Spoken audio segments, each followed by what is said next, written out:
அவங்க ஊரில் பணத்துக்கோசரம் ஏதோ ப்ராப்ளம் ஆகிட்டுருக்கு, கல்யாணத்துக்கோசரம் இவங்க போய் பணம் கேட்டிருக்காங்க.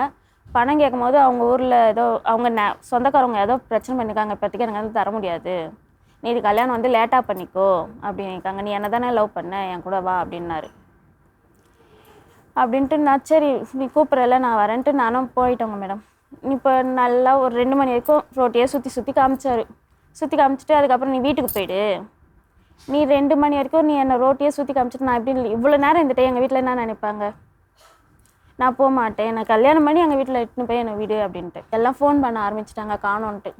எனக்கு பயமாயிடுச்சு, இதுக்கு மேலே போனால் நம்மளை அடிப்பாங்களோ, இவ்வளோ நேரம் நம்ம வெளியே சுற்றிட்டோம், இதுக்கு மேலே போனால் என்ன நினைப்பாங்க, நம்மளை தப்பாக தானே நினைப்பாங்க, எனக்கு தெரியாது, நீ என்னை கல்யாணம் பண்ணி தான் எங்கள் வீட்டாண்ட இட்டுன்னு போனோம் அப்படின்னு. அப்புறம் போய் மலையனூரில் கல்யாணம் பண்ணோம். மலையனூரில் போய் கல்யாணம் பண்ணிவிட்டு ரிட்டன் வீட்டுக்கு வந்தோம். வீட்டுக்கு வந்து எங்கள் அம்மா வீட்டு சைடில் வந்து பிரச்சனை பண்ணாங்க, நான் பத்திரிக்கைலாம் அடிச்சிட்டேன், நீ எப்படி கல்யாணம் பண்ணுவ,